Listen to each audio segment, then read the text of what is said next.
1-1-1. Wow, wow, wow.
It's okay. It's very annoying. If only my children were this quiet and good.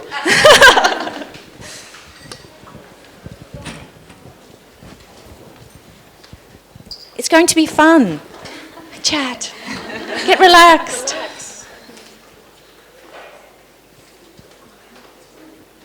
I think we've just got a couple more people.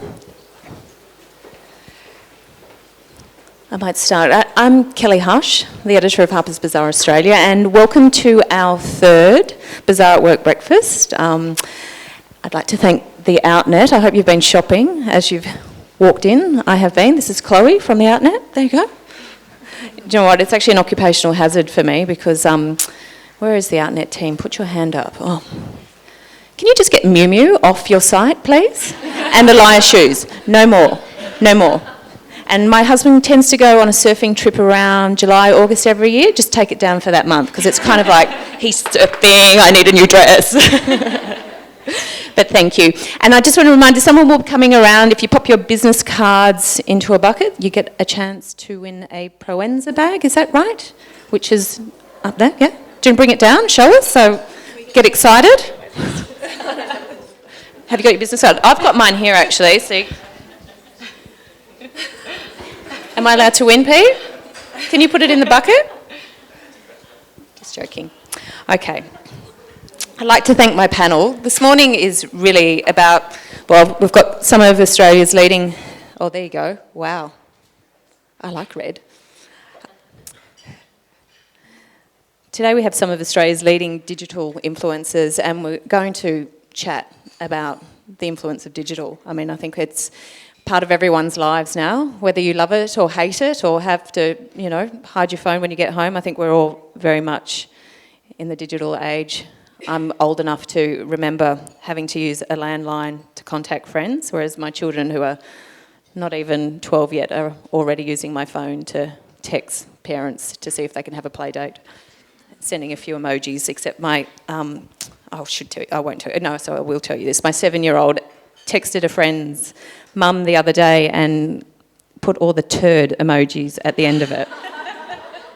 So I had to then, you know, text the mother and say, it wasn't me. So I'd like to welcome our panellists. Rebecca Horn, hand up, is a digital powerhouse. Rebecca is the Chief Digital Officer at Network 10 and is charged with the development of 10's digital media strategy, which is no easy feat in the ever-changing media landscape. Rebecca is also the former head of MySpace Australia and ex-DMG Radio Australia digital lead. Welcome, Rebecca.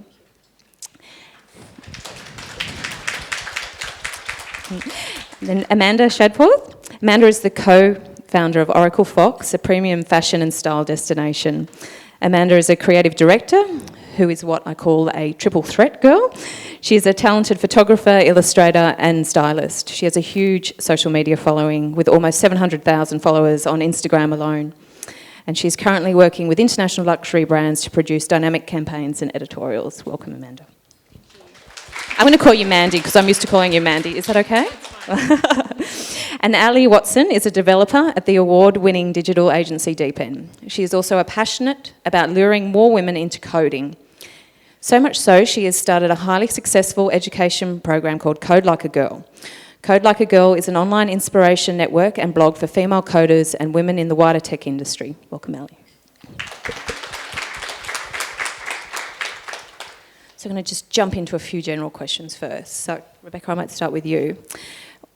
What is it like being a woman in a male, usually pretty much a male-dominated industry? I have found it to be actually challenging, but also, I guess, quite opportunistic in some ways. You know, I think that my view on people is that you know, they're either supportive or they're not. And I've had experiences both with men and women where they're either supportive or they're not. I do think that typically, particularly in traditional media organisations, it tends to be more male-dominated, particularly in the Australian media landscape. I think it's quite male-dominated. In saying that, though, I think that the opportunity there is to empower and support other women. And, you know, at 10, I'm actually quite fortunate that the executive team have a lot of women on it, and they're pretty fierce. They're much fiercer than I am. I don't believe that. Yeah, no, they are actually, they're incredibly fierce, and that's great. And so you do get this real, you know, sort of female empowerment sense at Network 10. Now, not all media organisations are like that. I think that, you know, what you've got to do is not do what, unfortunately, some women do, which is not support other women. And I think the only way to change the culture is to be supportive. I think, you know, things like, you know, STEM, which is science, technology, engineering and maths, for those of you that don't know, initiatives in education are really important because it means that, you know, we'll have more young girls coming through that are in traditionally male sort of areas of work, and I think that's really important as well. Because then what it becomes is a conversation about the work rather than a conversation about gender, which I think is really important. Yeah. And Mandy, what about you? Because obviously, you know, you work quite independently. I mean, what do you face? Do you face sexism even with what you do, or? I think obviously, definitely in this industry, there's both men and women working together, and I. You know, much the same as what we've just been hearing. I think it's really important to try to, in the workplace, to try and have the conversation not gender specific. So it's quite funny actually with the digital era we're in. Most of the people I talk to I've never actually met before, and sometimes I'll have a name like Francis, and I'll be thinking to myself, is this a guy or a girl? Yeah. And I think that in some ways that's an advantage not to know, because then you don't think, oh, you know, this person's being like this because they're being more of a male dominative kind of a person. So I try not to let that really affect the way that I work, and I think that the more that we do that, the smaller the barrier becomes. And what about you, Ali, with what you do? Because it's kind of a male-dominated. Yeah, it's very male-dominated. So I guess it is. There's highs and lows. It's very rewarding, but it can be a little bit of a struggle. Sometimes being a female-only girl in a development team, you struggle to make bonds with the other men. So naturally, senior males will adopt mentors of junior males. It's kind of difficult to get one-on-one time with more senior members, especially if you are the only female, because they kind of, when you go out for a coffee, for instance, just with one of them, they're sometimes a little bit nervous about it because of what other people might think. So it's ridiculous, yeah. Yeah, so there's a lot of like external barriers like that, and then there's the gender pay gap as well, which is outrageous. We get paid about 17% less salaries than men. There's also the internal barriers that we make for ourselves. So when you are a minority, you can sometimes, your confidence levels are quite low. You can experience imposter syndrome, which is when you feel like you're a fraud or you're going to get caught out. And these are just things that kind of happen over time as being a minority constantly. So there's a lot of external and internal barriers. It's not easy, but it's very, very rewarding. Yeah. So yeah. Sounds worse than media. Rebecca, why do you think in particular, I mean, obviously, you know, leaders in your field, why do you think women particularly are well suited to working in digital? I don't know that we are necessarily, you know, I think we're well suited just because, you know, we're probably, I think it comes down to, I don't know that it's a gender specific kind of thing. I think it's just the type of person that you are. You know, I think you've got to be interested, you've got to be constantly willing to learn and to change. I think a really important thing is about the ability to listen, because there's so much going on all the time. I mean, we were talking about it earlier. You know, you think you've got digital and you think you've got where the various platforms are at, and then suddenly they'll change an algorithm or a term of service or something, and it's all changed. And, you know, you've got these very disruptive forces out there. You've got automation and, you know, artificial intelligence and a whole bunch of stuff coming through. And I think that the key thing is just to sort of be open and to continue to learn and to I guess, listen. And I think that those softer skills perhaps, maybe, are something that, you know, some women are quite good at. But likewise, you know, I've had the luxury of working with some incredible men, you know, in international markets as well as Australia. And it really often comes down to the personality of the person. You know, I've had experiences where women are very low listen and just, you know, want to talk the whole time, and vice versa. And so I think It's really about the individual. Yeah. What about you, for Matt? Matt, obviously being in a creative fashion space, I mean, what do you think you do better than other people? I think the beauty of being in the fashion industry is that we are able to be creative, and I think that for myself, luckily enough, before I had my side, I was a visual artist and I had an art gallery, so I was always attracted to using the right side of my brain, and I think that in this field, anything is possible if you can put your mind to it, and so definitely determination and hard work are key elements, and I think the modern woman carries with her those traits very strongly, and I think that we're all quite passionate about how we can make our mark in the future moving forward. And it's funny because my generation, you hear of this hierarchy of men overlooking women and, the struggle between the two, but I feel as though I've come with a fresh approach, and I don't really let that worry me, and I just think I'm going to do what physically is possible for me to do personally or with my team, and then see how far I can push it. And Ali, what about you? I mean, obviously, if you're the only female coder on some teams, so what do you do better than than the boys?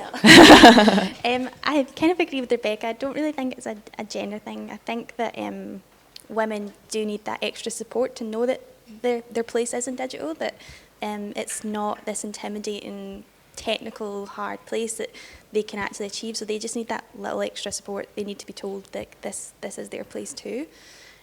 But yeah, obviously there's certain attributes that are common for males, like they have much higher confidence, and whereas I think with digital you have to have, you kind of need to know your limits, you need to know your sort of intellectual honesty, like you have to know that the estimates and stuff. I give a lot of estimates and technical solutions as part of my day-to-day job, and I think being a woman, I'm quite cautious. I'm always just like, there is a massive risk here, whereas men can sometimes bluff, and I think that's actually kind of a negative thing to have in that field. It's good to know the risks and so you can mitigate them. So I would say I'm good at that, more so than some of the other boys I work with. But yeah, I don't really think it's gender specific. I think that's my personality. Okay, we're going to move off the gender-specific things now into more general things. Okay. Okay, how is social media influencing what you do in the workplace? Obviously, we're all on it, we're all doing it, and how do you use it as a tactic? I think the incredible thing about social media is it's become the new kind of, mass medium, which was previously the realm of television and whatever, which basically is just, huge amounts of audience in aggregate on a platform at any one given time. And so depending on what we're trying to achieve, it might be, it might be about awareness for something, it might be brand building, it might be actually trying to get someone to take an action. And I've had experiences across all of those things in the past. And so really it's a kind of a campaign by campaign specific kind of approach. It's then also platform by platform kind of approach, obviously. What about with The Bachelor? Oh, can you tell me about... Listen, I have an office, and I'm going to out you. We had a Bachelor poster in the Harper's Bazaar office. A couple of times I said, what is that? And then every week, some poor girl would have her face crossed out. I know, it's terrible. The Bachelorette is equally just as bad, just to balance the gender. So, for all the men in the room. Yeah, but we haven't had the Bachelorette poster. For all 3 or 4 men in the room. What about The Bachelor? So The Bachelor Year 1 was really about awareness. It was a new format. It hadn't been in Australia before. It was fairly big in the US. So that was really about awareness. So if you remember, Tim was up in the helicopter throwing out roses and all of that. That sort of became the hero image. Obviously, tried to get that distributed as far and wide as we could on social media, because really that's just about eyeballs and awareness and trying to, get people to go, what is that? Then what we would do selectively is drop different pieces of content throughout the series just to try and keep engagement levels up. Obviously, it's incredibly competitive in the media landscape today to get people to actually watch something, at a specific period of time, in a very specific period of time. And so really that was about engagement with the show and to really create that thing that you talk about, which is, where people are kind of crossing things off on their office walls. And yeah, really intelligent women who are into politics and then all of a sudden can't miss an episode of The Bachelor. Where are you, Claire? The interesting thing about that is that talks to a whole other digital phenomenon known as gaming, which is basically what it is, right? It's gaming. Yeah. It's deciding, you know, that one or that one. Yeah.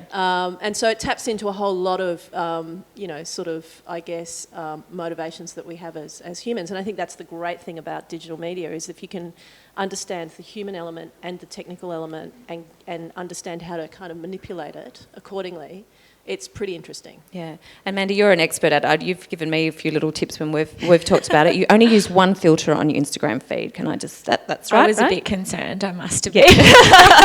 Wasn't the Harper's Bazaar one, it was another one, but that she was helping us with. But I mean, you obviously, it's something, you know, that, it's a business for you, so it has to be done correctly, right? Oh, absolutely. I think, you know, it's very easy from the outside to look at social media and think, this is fun. Like, there's a lot of energy here, there's a lot of conversation. The beauty of social media is that as an individual or as a brand, we have the power to directly make contact with our audience, and the audience can directly make contact with us. So that can be a very positive thing. It can also be a very negative thing, so you have to have quite a high level of responsibility there. But at the end of the day, social media is just that. It's social, it's about invoking conversation. The beauty of that for me personally in my work is that I'm able to utilise that tool and to facilitate projects that I'm working with and really elevate a project to the next level. And often we work with brands on campaign imagery, and my goal is always, how can we get this imagery to go viral? Like, how break do the we... internet. You shoot Kim Kardashian's... Yeah? Yes. So, you know, that is a very exciting part of social media, and I think that those kind of projects, even though they may look so natural and so native in the way that they sit amongst the social platforms, I think they're very strategic and very clever, and I think that's the strategic part of what we do, and I think that it's also very exciting, and the future's looking bright as far as the kind of projects that we can be coordinating across these channels. Natalie, what about you with Code Like a Girl? I mean, how do you use social for that part of your work life, I suppose? Yeah.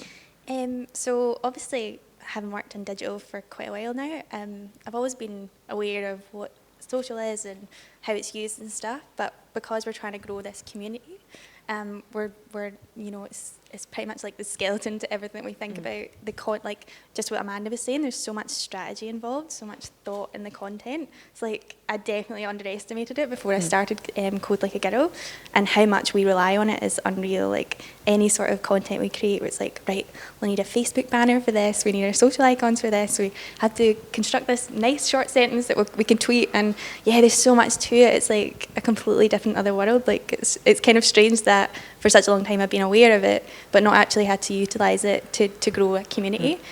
So yeah, I definitely underestimated how important and how powerful it can be. So yeah, it's really great. Okay, Mandy, block your ears right now.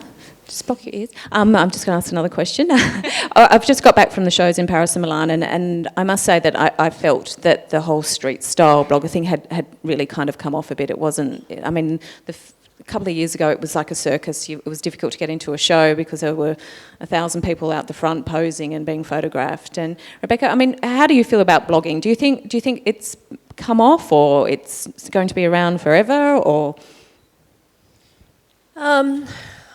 I guess there's a few different parts to that, but you know, blogging is really, I guess, the platform. If you look at what it really is, it's about content creation, and I think that street style as a concept, and I'm not in fashion, so it's not my forte, but as a concept, I think it's interesting in that it's just about really interesting images from around the world. You know, photography is kind of, you know, people want to see that stuff. Is the form of that aggregation and distribution changing, i.e. moving from blogging to something else, possibly? But I think as a concept, I think the concept of sort of, you know, great, interesting content that's distributed out will go on forever. It's just about how it evolves. Mandy, have you seen a change in your audience at all with where people are going for information? And I definitely feel as though, you know, I think I've had my site for 5 years now. So at the very beginning, there was definitely an influx of, actually not at the beginning. At the beginning, it was quite unsaturated the market as far as individual people out there starting their own blogs. And then I think in the recent maybe 2 to 3 years, we've really seen that influx increase. And what that did I feel as though we reached definite market saturation, and I feel as though there was a point where if you weren't educated on which sites to go to that gave you content that was valuable, one blog could look very similar to the next, and it can also appear very, very hedonistic. And I think that like anything that travels in a cycle, I think you need to reach that point so that it sifts through the people that actually have something valuable to say. And as Rebecca mentioned, I treat my site individually as a platform for communicating either visually or verbally.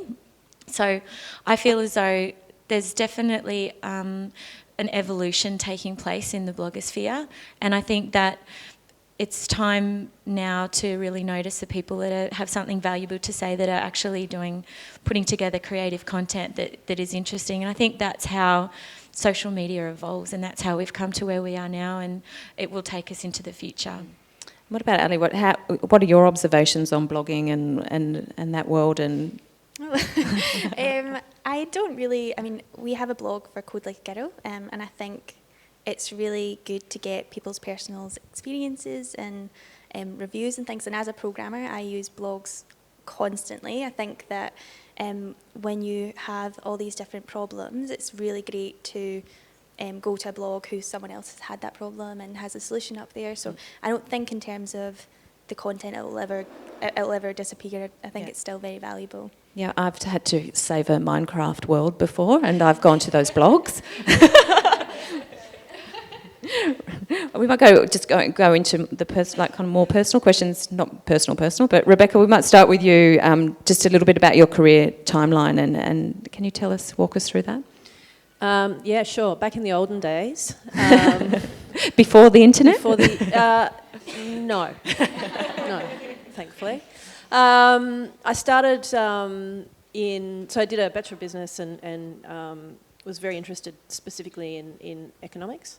And I started working quite by accident in the music industry. I didn't actually even know that there was an industry around music, but I was always very into music. And then someone phoned me up and said, oh, there's this job going, and it was at a music company. And so off I went. And I stayed there for, probably, 8 years or so, 7 or 8 years in 2 companies. And then 2 very interesting things happened, and I guess it was my first experience of disruption.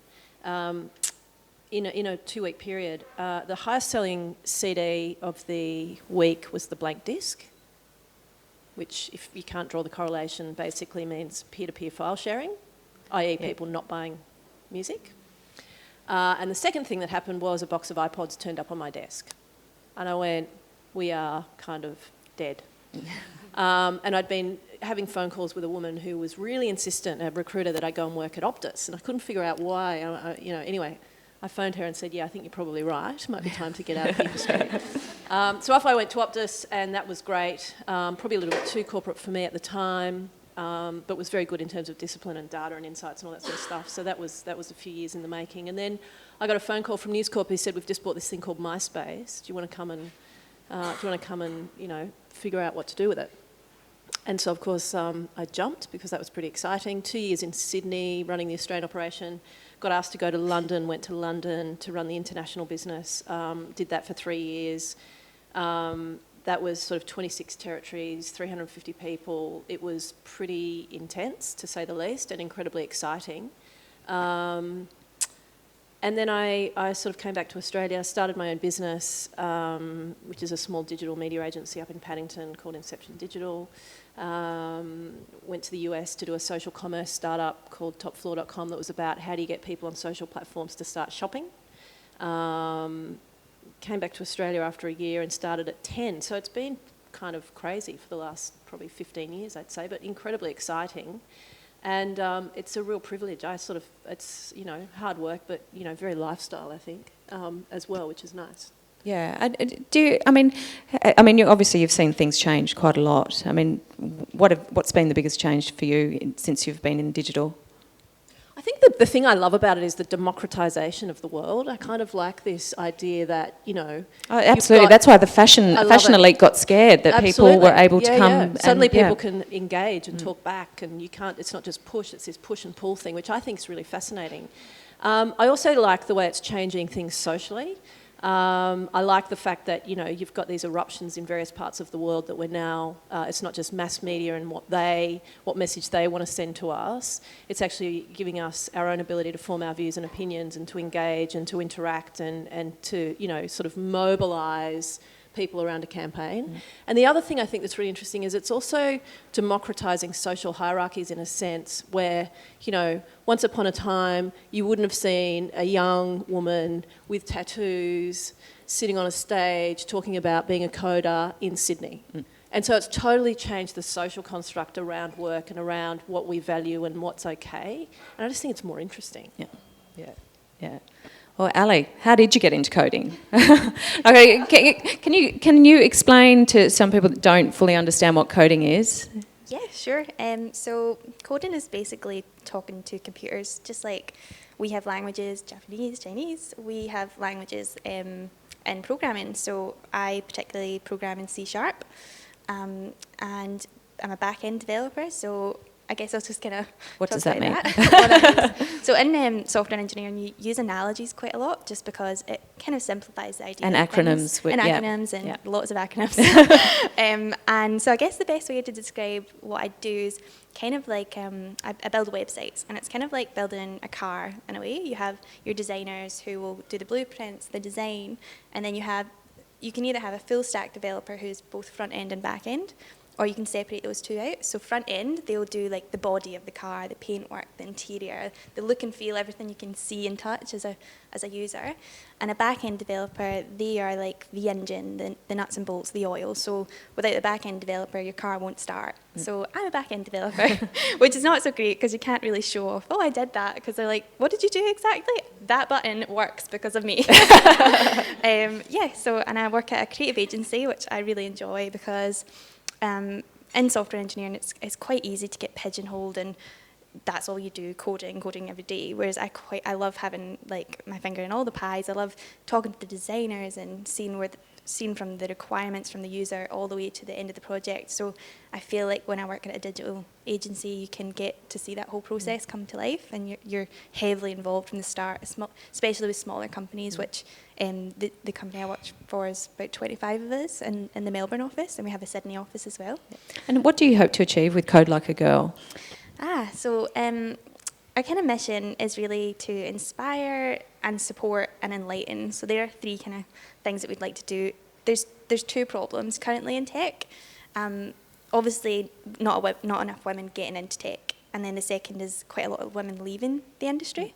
So based on those two issues, what I'm trying to do through events and through our blog is showcase women who are doing really great things in Melbourne, really great things in Sydney, Australia, to these girls so that they can come along and have real life role models, ask the questions, actually see themselves, because since I've been in digital, I've actually never had a female boss, like in terms of a technical director or development lead. It's all been male. So it's quite difficult to imagine yourself going up the ranks when everyone you know ahead of you is male.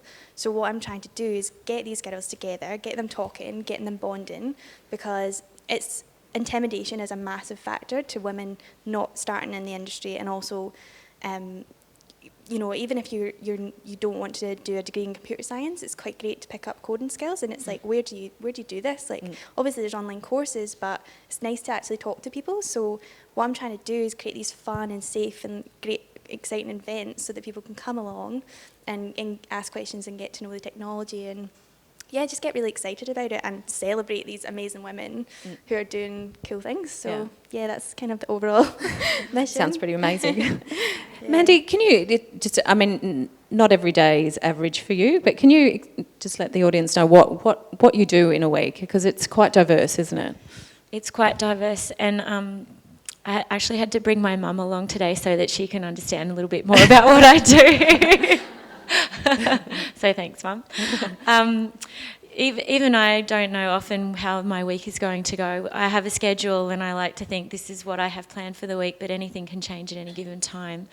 Our focus this year has definitely been on creative direction, and I think that over the history of having my site and having the term blogger beside my name has made it quite difficult for me to have an individual voice and to show people that I'm much more than that. And I felt as though this year was definitely, that was one of my goals, is how can I get the message out there that I'm, I think when we think of the word blogger, we probably think of like a 22-year-old girl in like big chunky platform shoes with overdone hair and too much makeup posing with a boyfriend taking photos. So I felt as though I've had quite a interesting career before I had my side as an artist and a gallery owner, and I thought we need to get the message out there more, that out there that there's more to the brand than just that. So I have quite a good team. I have Bree that works with me full time, and she's my business development manager. So we work very closely together, and I employed her because I felt as though I wanted to keep everything in-house and to make sure that when we're working on projects, if I'm physically directing and creating and producing the project, there's still someone managing the business. And then I also have Gabrielle that works for me full-time now as well, and we haven't really worked out what her title is yet. She's been with me for a year, but she supports both Bree and I, and then on top of that we have 2 interns. So are you still working out of home, or? I still work from home. I have an office from home, and although my husband's going to kill me because slowly the office keeps creeping into the house, and he comes home and he's like, what are all these boxes out the front of shoes and things? And I'm like, it's all about work. It's fine. But I think that now that I have quite a team, the responsibility of that definitely is something that I am answerable to. So we have to make sure that things are always moving. So when I'm working at home from the office with the girls, they all come in and work with me, obviously. We are coordinating the projects that we're currently working on, as well as managing and coordinating the projects that we're looking forward to doing next. So there's always a lot more than 1 or 2 things going on at the same time. Then on top of that, we also have to make sure that we keep up with our social platforms. So there's quite a lot going on, and with the creative direction and production, we really do I treat my team as a creative agency. So where I shoot and style the project and creatively direct it, the team work behind me to support that. So for instance, if we are working with a brand on a particular project in a strange place and we need models and makeup artists, they will coordinate that at the same time. On top of that, obviously, we also work with brands intimately with digital strategy.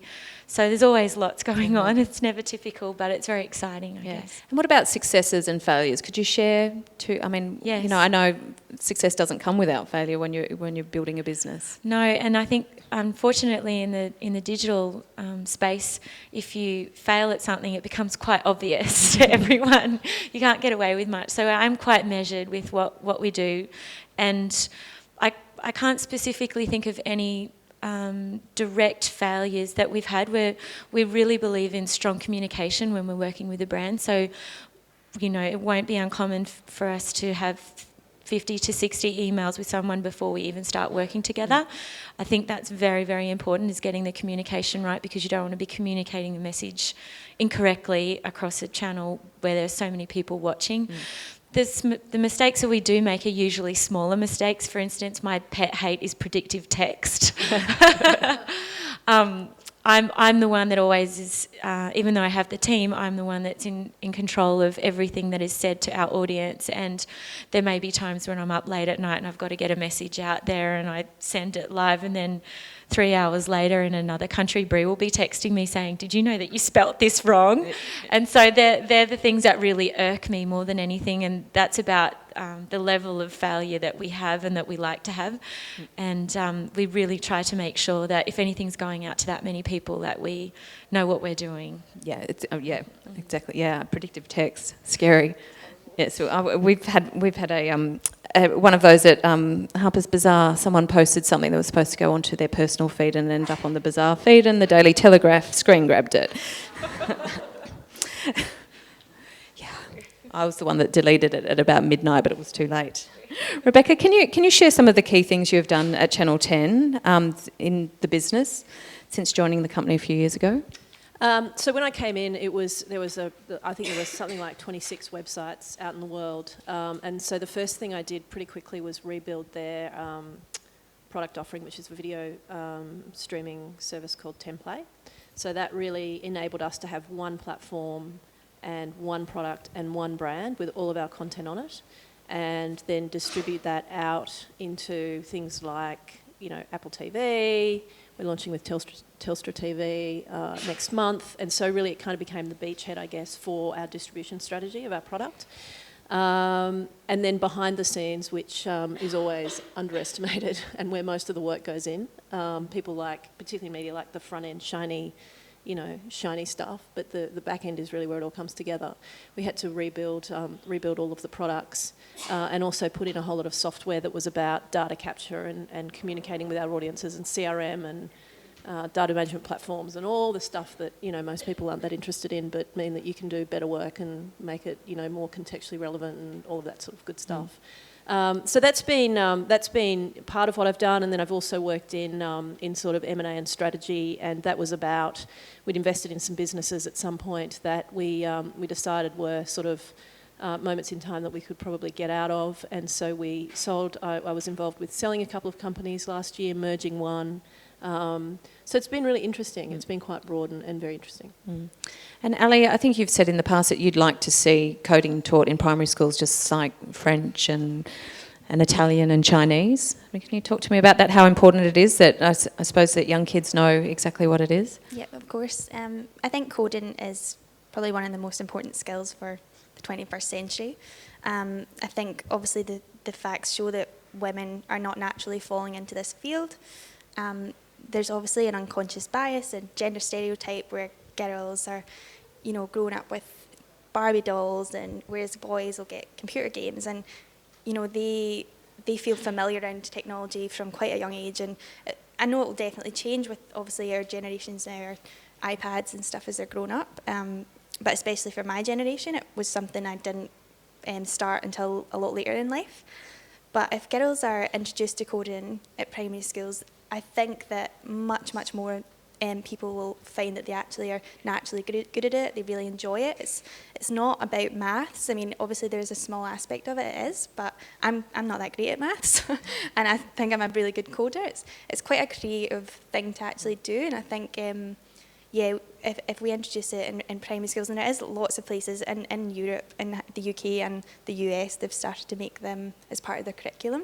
And I think Carly Kloss is behind, is yeah. in a campaign in the US about coding. Yeah. She definitely is, and I think that's so important because girls are interested in fashion, they're interested in pop culture, and if there's figures like Carly Kloss doing big things, she will definitely touch a lot of girls out there who will see her as a role model and want to kind of learn themselves. So it's absolutely great, like people like her doing stuff like that. And Mandy, I'll be blunt, you can make a lot of money in what you do, right? There's definitely, I think in this era, brands are definitely allocating a large amount of their budget now to digital. So I think that, that can look very enticing to anyone that wants to start their own site. The way that I look at it is that financially, I like to think about the projects we do. The payment is about the service we're providing creatively. So I know that it's probably quite commonplace now for individual site owners to, there's paid Instagrams to wear things and all this kind of thing. We prefer not to go down that pathway. I feel as though that only has a certain amount of longevity to it. I also think that it's a very strange and grey area as far as the taxation department would be concerned. And I feel as though with the portfolio and the body of work that I've produced in a lifetime as an artist, that I really would like my work to speak for what I do rather than necessarily myself visually all of the time. So I feel as though it's very important for me to to educate people that the way that we work is we like to work on a project as any creative would, as either a photographer, a stylist, or as a creative director, and that's how we are paid to do it. And I think we're so lucky that in this digital space, there's not a lot of people that have that skill set, and I think that there definitely are individuals out there that are able to hone in on all of those specific areas, work with a brand and turn that into a very, very productive and interesting story. So I think that's the way that I like to look at it personally. And Rebecca, just in terms of Australians, are we early adopters, or do you think we're behind with digital? No, we're really super early adopters. We're cashed up. We like our gadgets and we buy them. We're very early adopters. The thing that's been lacking in this market, I think, is the services sort of available. So you look at something like Netflix, and I think before they launched in Australia, they had something like, and the numbers aren't, sort of public or reported, but I think it was somewhere between 500,000 to 1 million people who had gone to the trouble of setting up a VPN, which is a virtual private network, which means that you can access content that might be geo-gated, so you can actually access Netflix. That's a lot of people. So what that says is that we have the demand, we have the interest, and we're very kind of forward leaning on that sort of stuff. What we haven't necessarily had, unlike America or even Europe, are the services. But that's obviously starting to change. Mm. And Ali, for you, what are you excited about in technology? I mean, you're at the forefront, so are you excited about robots that are going to pack my children's lunches in the morning, which I was up at 5:30 doing this morning? That would be nice. I think I'm excited about wearable tech and the Internet of Things, which is basically when physical things become embedded with sensors and electronics and stuff. Like, there's some really cool things that I think are about to come out, especially in sort of like the medical, and I quite like my yoga and stuff. So there's this smart mat that's coming out, and it's like it has sensors that can tell your body's balance and things like that. So you could potentially give up all your yoga classes and do it from home. That's so true. Lara Worthington was telling me when I interviewed her for our cover story this month that she does all of her classes in front of YouTube now, because she actually doesn't like going to a class, which I can understand. So she just does ballet bar at home in front of YouTube. Yeah. So yeah, I think wearable tech and all the kind of interest in new things that we can do with smart fabrics and stuff like that would be a really cool place to go. So. Yeah. Okay, Mandy, obviously when you post it, it has to be strategic, and I think we talk about it in our office. You can't put too much on Instagram, and I have a new digital editor, Ali, who's amazing, and she pulls down my pictures when they're not good enough. So you do have to be quite strategic, don't you, in what you do? How often would you post a week or a day? On Instagram or on any of the channels? Oh, probably Instagram. It's probably because that's what we're all addicted to. So yes, I guess I can start there. Today I've been a bit slack actually because I've been busy doing other things, but ideally I like to post about 3 to 4 times a day. It's a lot when you think about it. It's a hungry beast, social media, and sometimes I curse it. I wake up in the morning and I think, today I don't feel like doing anything.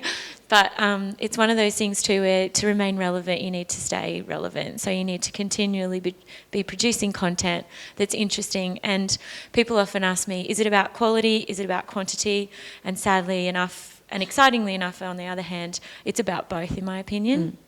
Having said that, on my personal site, I definitely feel as though the content there has shifted from being so blog focused now to being more social media focused. And many people that I talk to that have blogs, whether they're fashion blogs or whether they're IT site blogs or whether they're art blogs, are all really spending a lot more time now on their social channels, for instance, on their Instagram, on their Facebook, on their YouTube channel. And that is an issue now. You know, things are increasing as far as there are more channels popping up. So before it was just a website or a WordPress site, and then it was Facebook.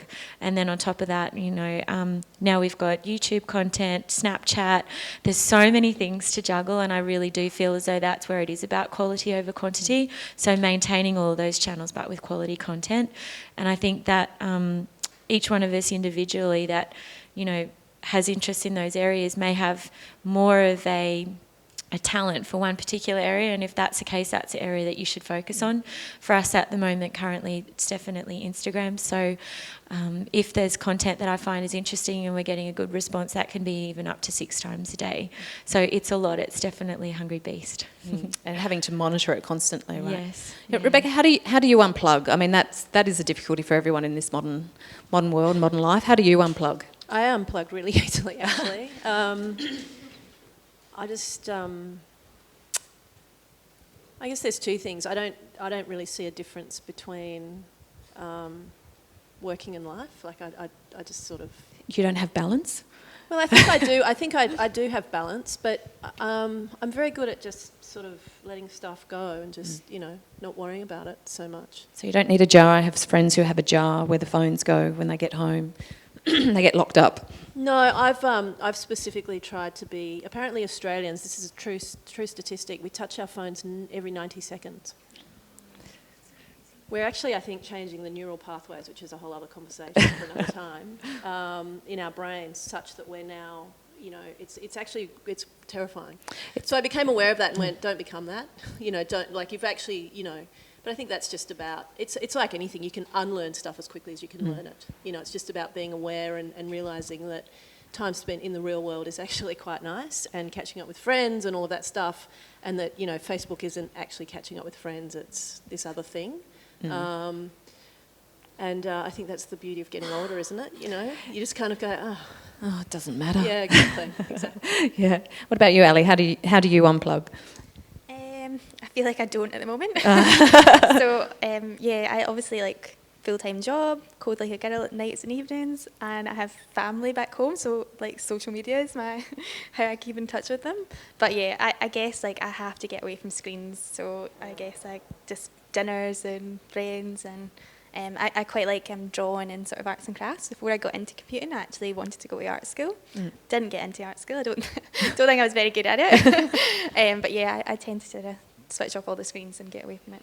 Yeah, I think we all have a bad habit. I do it when I get out of a taxi and get into a taxi in Paris, and then I'm like this, and I'm in the most incredible city in the world, and then all of a sudden it's just like, look out the window.